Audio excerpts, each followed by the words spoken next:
నమస్కారం. నేను మీ doctor చిన్నమై లంజిరెడ్డిని. Graduates సమస్యల పరిష్కారానికి మీ గొంతుకనే వస్తున్నాను.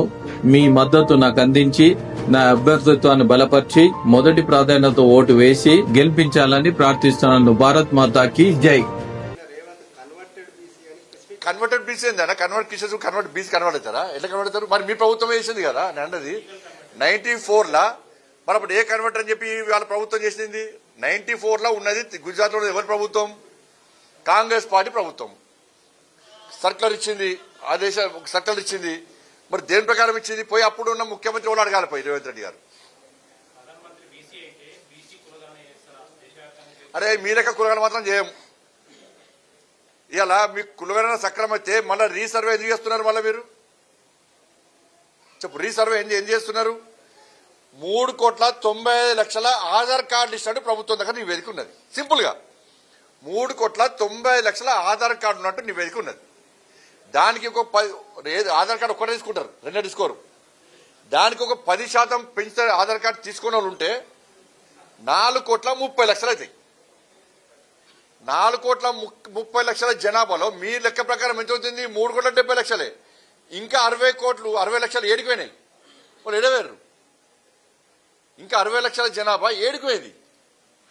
3,90,00,000 ఆధార్ కార్డు తీసుకున్న జనాభా లెక్కున్నప్పుడు మీ లెక్క 3,70,00,000 ఎట్లంటున్నారు? ఏ లెక్క ప్రకారం ఉన్నారు? కానీ మొత్తం పూర్తి తప్పుడు దడకనే. అందుకే రీసర్వే అంటున్నారు. ఇది అమీ కులగన అంటే మళ్ళీ దీని నుంచి ప్రజల దృష్టి మళ్లించడానికి మళ్ళీ ఢిల్లీ ఎంపీలతో మీటింగ్ పెట్టించి మేము కేంద్రం తీసుకెళ్తాం. కేంద్రం తీసుకెళ్తే మీ 10% ముస్లిం తీసేసి రండి. నేను క్లారిటీ చెప్తున్నా. మేము 10% ముస్లిం తీసేసి రండి. మీరు 4,30,00,000 మందికి ప్రతి ఇంటికి పోయి సర్వే చేస్తారండి. దాన్ని కులగలని అంటారు.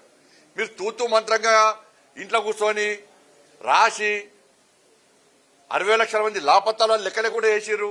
చేసింది సరిగా వేయలేదు. గది పెట్టుకొని మీరు హిందువుల జనాభా తగ్గిస్తారు, మీరు ముస్లింల జనాభా పెంచుతారు. హిందువులను చంపేసిరే హిందువులను.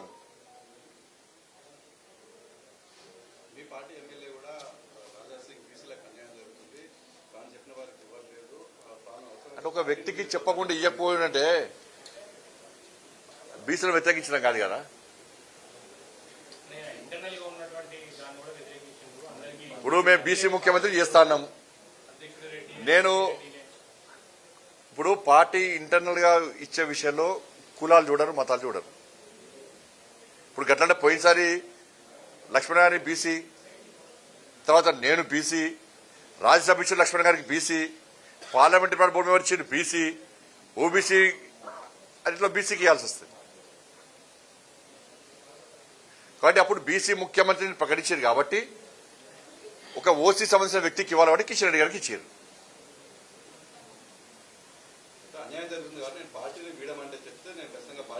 నాకు తెలియదు, అది వారి అంతరంత విషయం. అది రాజసింగ్ గారి అంతరంత విషయం.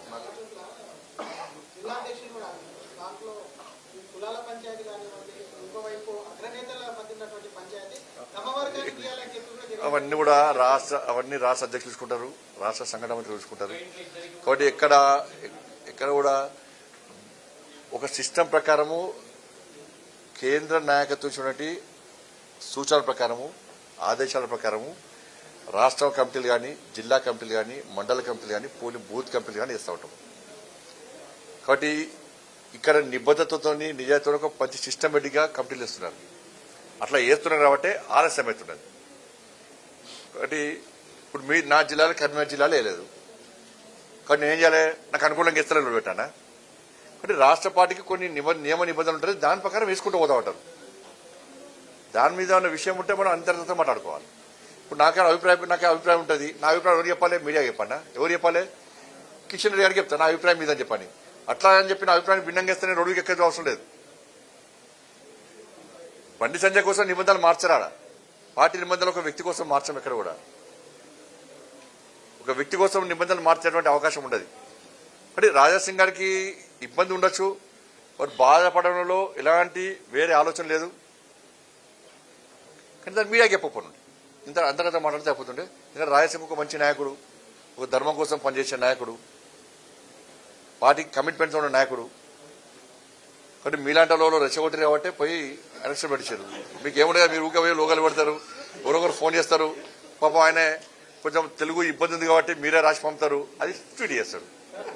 రాజసింగ్ చాలా మంచి వ్యక్తి, ఎందుకంటే అనేక రకాల ఇబ్బంది పడిన వ్యక్తి ధర్మం కోసం. కాబట్టి దయచేసి మా రిక్వెస్ట్ ఏంటంటే ఇంకోసారి రాజసింగ్ అట్లా రెచ్చగొట్టకండి దయచేసి. రాజసింగ్ మావాడు మా పార్టీ కాదేంది.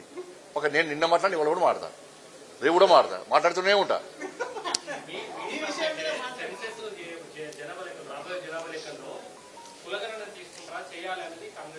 ఏగా కాంగ్రెస్ వాళ్ళు పట్టించుకుంటాం వాళ్ళు కురగన ఫస్ట్ 4,30,00,000 కురగన ఏమని చెప్పండి, సర్వే ఏమని చెప్పండి, తర్వాత మాడతాం. 4,30,00,000 మంది దగ్గర పోయి మీరు సర్వే చేస్తే దాన్ని పక్కా కులగణన అంటారు. అది లేకుండా చేస్తే మీదంతా ఫేక్. కేసీఆర్ ఎట్లా చేసిండో ఆ ఫేక్ రిపోర్ట్ దగ్గర పెట్టుకున్నాడో మీ కూడా గదవుతుంది. ధన్యవాదాలు. ప్రపంచంలో ఏ మూల ఏ క్షణం ఏం జరుగుతుందో వేగంగా తెలుసుకోవడానికి తొలి వెలుగు వాట్సాప్ ఛానల్ ని ఫాలో చేయండి.